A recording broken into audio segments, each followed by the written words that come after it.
Jennings. I'm like, Jen, can we just go live? I get it. Like, you ain't combed your hair yet either. Like, but we're trying to build something and we're trying to build it a different way. And what I hope we begin to do, and I say we, that doesn't just include Jen, that includes everyone. I hope that we begin to move out of silos and into power, collective power. Jen speaks for parents all over, uh, for me, in my opinion, in the state of Missouri, but she has a vested interest in Kirkwood because she lives there. She has a vested interest in finding out what's going on with marginalized communities, specifically Black and Brown children, because that's the purpose and the passion that God has put in her. Jen, you were saying something about Jennings and what's going on in Jennings.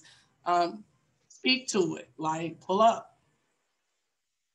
So yeah, so you and I just started to talk about this just a few minutes ago, and I wanted to bring this up because there are what I'm trying to do. One of the things I'm trying to do in the work that I'm trying to do is to recommend that there be more transparency about some of the things that are happening, because my belief, and I've seen this in practice, is that if you have transparency, you can see what's happening to enable the people in authority over, for example, school districts, to step in and to make some changes, right? So you need to see what's happening before you can change what's happening, right? So that's kind of where how I approach things. So it has recently come to my attention from a conversation that was said to one of the local racial equity organizations, that a lot of the students who are in this St. Louis County juvenile corrections system come from the Jennings School District. And so the way I understand this to work is that the St. Louis County correctional system for juveniles, it accepts students from all over the county, right? So it's, and the SSD school district, the special school district of St. Louis, is the educational organization that teaches the students. So you have essentially a centralized school that accepts students from all over. And it only recently came to light that the majority of these students, and I don't know the numbers, I don't know what majority actually means, but a lot of these students in the St. Louis County juvenile correction system come from the Jennings schools. Now, this came to light because I think some of the peers, some of the students in the correctional system were talking to each other, and they said, hi, where do you go to school? The other person said, I go to school at Jennings. The other person said, oh yeah, me too. And so the students were talking to each other, and the students figured this out. And somebody said something to somebody, and now this pattern is coming to light. I was muted. I'm sorry. I'm trying to do laundry, and my son is like blasting church music. Do you think they did not know about this discrepancy? I would argue that they do.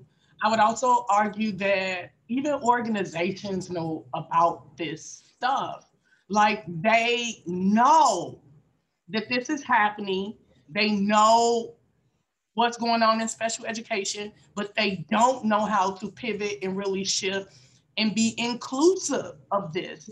This is an issue across all organizations in the city, maybe the county of St. Louis as well, where they are not addressing this. Right. Like, I'm not crazy, Jen, or maybe I am. Tell me that I'm not crazy. Like, no one is addressing special education, and we'll put a bullseye on it. And some have even said they don't even know how. Right. So you have just said a lot of things there, right? One of the things you said was that people knew. I agree with you that people knew. I mean, I imagine that when you get transferred, there's an intake person. I mean, there's a process here, right? So people knew,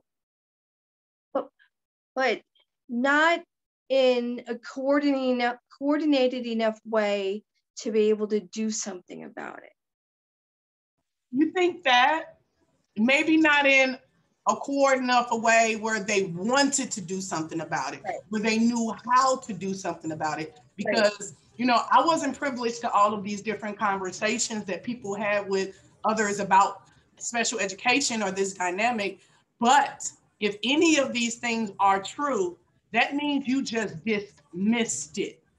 You did not want to be accountable to it because it didn't line up with what you were trying to lay out for reconciliation. And that is a problem.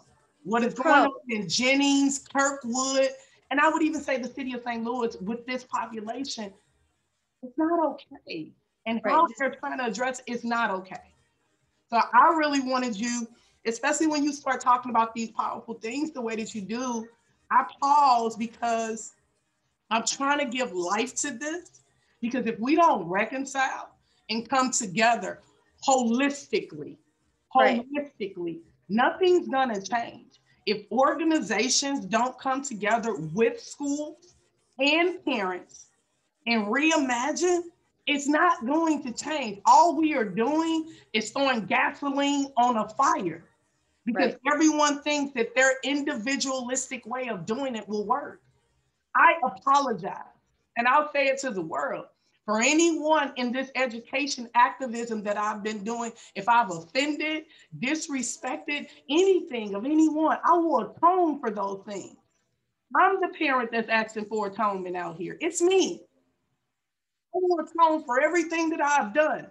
If organizations is willing to pivot and put everything on the table and give parents, all parents, a chance to speak and center what's important so we can fix education. Because we're still moving in silos. And it's not okay, especially when you're going around strategically trying to have meetings with people to be able to pull your projects together. This has to be pulled together with everyone. Anything else, Jen, you want to add? No, just that I completely agree with what you just said. I think you said that very, very, very well. I think the fragmentation and the silos of how we're thinking about education in the St. Louis area as a whole are really problematic, because we're ending up, we're not aligned, and we're ending up fighting each other as opposed to focusing on the student and the family and what students and families need and what's happening. So, yep, well said. Last thing, and then I will close out. We were talking about the silos as it applies to upcoming elections in April. And I was talking about how, like, some of the candidates, it almost, you can tell who may potentially win by how they're garnering support. And it's almost like these people, you can tell that they're still a part of the establishment, even though they didn't get elected the last run or the run before that. Like, they have been being primed and prepared and indoctrinated, yeah, I'm gonna use that word, into the establishment so that when they get on the BOE, they fit in. Like, these are the problems, people. I love these people too, but they're not the right choices. Like, think about what we are putting in, and then we turn around and we're screaming about why it's not changing. It's not changing because y'all don't see it's like raising a child. They start them off at the lowest level in the parent advisory committee board type of role. Then they move them up to something else. Then they move them up to something else. And then they just start bringing them into stuff. And then the next thing you know, they run for their first board seat, they lose. Then they maybe run for another one, they lose. And then by that third one, they have them so ingrained into it that they have them ready to sit on the seat and do whatever they want. We have to start thinking about who we putting in these seats and not just do it because they are our friend and our homie and our neighbor and they've been out here advocating for years. It doesn't matter. Can they step outside of that mess and be impartial? Anything on that? And then I will close this down. I think, first of all, I think it's important to vote. I think everybody needs to get out and vote. Board of Ed elections in particular, because it's these local elected people who affect our lives the most, right? So vote, vote, vote, vote, vote. Secondly, which is more in response to what you were just saying, is that there are responsibilities of a Board of Education. There is an oversight responsibility. There needs to be a veil of separation between the people involved in the oversight and the schools that they're watching over. We elect them for this. And we need to elect people who we are more certain will abide by that oversight responsibility. Well, thank you for saying that. Facebook Live, maybe another impromptu, whenever Jen says something powerful, I'm gonna stop her and be like, can we go live? You need to tell everybody that. Yeah, thank you, Jen. I'm gonna stop this live. We can continue our bonding time. Thank you, Carmen.